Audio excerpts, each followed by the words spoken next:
My name is Christian. I'm a composer and audio implementer for video games. And in this video series, I'm going to walk you through how I designed and implemented the music for Runa and the Chaikurú Legacy, a 3D platformer developed in Godot by Fanny Pack Studios.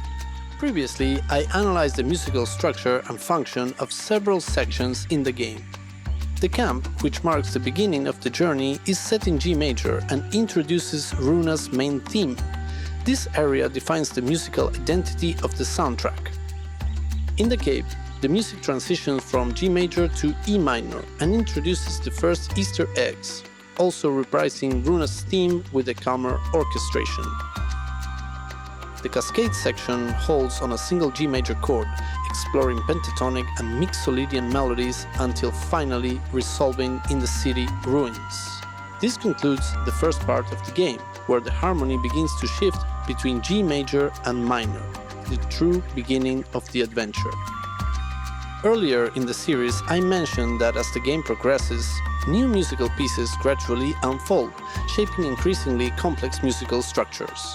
As you may have noticed, the highlighted colors show how segments from the first regions are later recycled within the city ruins.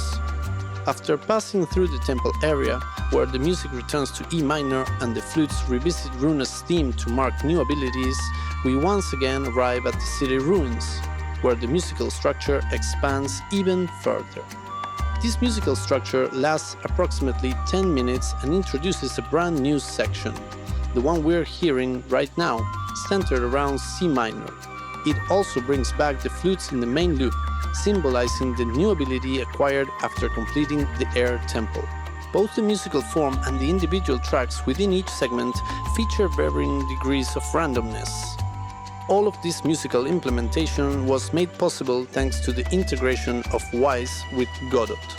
I don't want to go into too much detail about this zone, so let's move forward straight to the River Road, where the harmony shifts to G minor.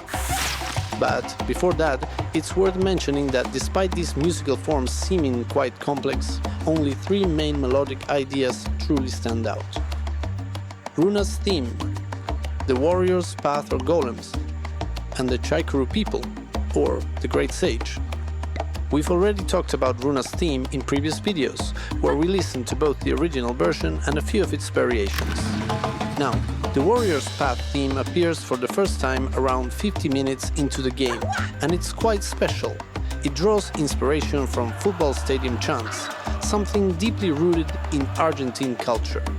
It's also the only track in the entire soundtrack that features human voices. The lyrics are meant to hide a sort of subliminal message.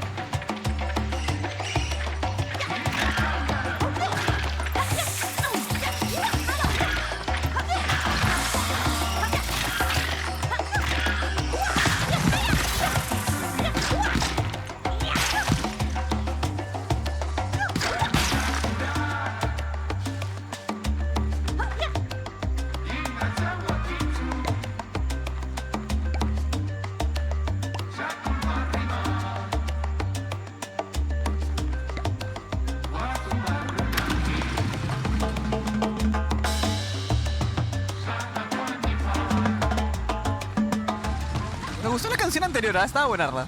Na na na na na na. Na na na na na. Soy un ciego ya, chill. Tan taran taran. After watching different streamer playthroughs, I noticed that players often pointed out this song. Even almost an hour later, in the second chapter, many could quickly still recognize the same melody when it reappears as we meet Rocky, a friendly golem. So I started wondering, why does the music stand out so much at this moment? The use of the human voice already makes it unique, and the rhythmic repetition of the melody quickly fixes it in our memory. But I think the real hook lies in the poetic structure of the verses, 6 + 5 syllables. This structure comes from the Hispanic poetic tradition, with written records dating back to the 15th century. When the Spanish arrived in the Americas in the 16th century, they brought their culture with them. Over time, this metrical pattern blended with local traditions of Andean folklore. So yeah, This structure has been around for more than 600 years, or as we'd say back home, lo viejo funciona. But let's pick up where we left off in the first chapter of the game. This flute melody is a modular composition built from 14 sequential segments, each with 4 randomized variations. Let's dive into the details.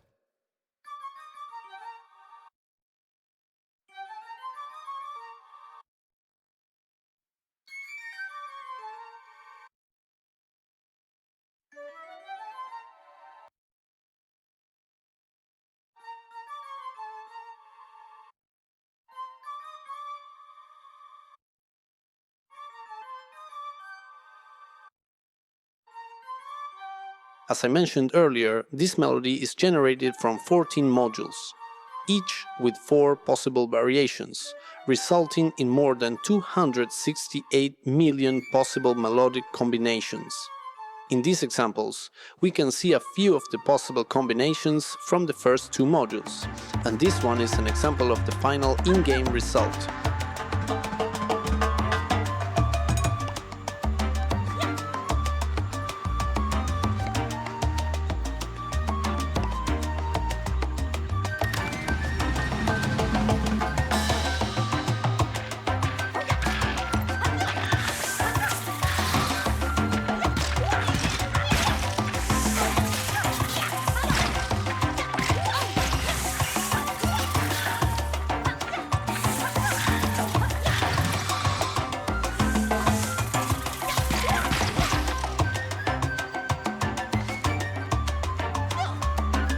I hope you enjoyed this video and that it made you want to hear some of the variations. In the next episode, I'll be wrapping up chapter 1, so stay tuned if you're interested, and thanks for watching.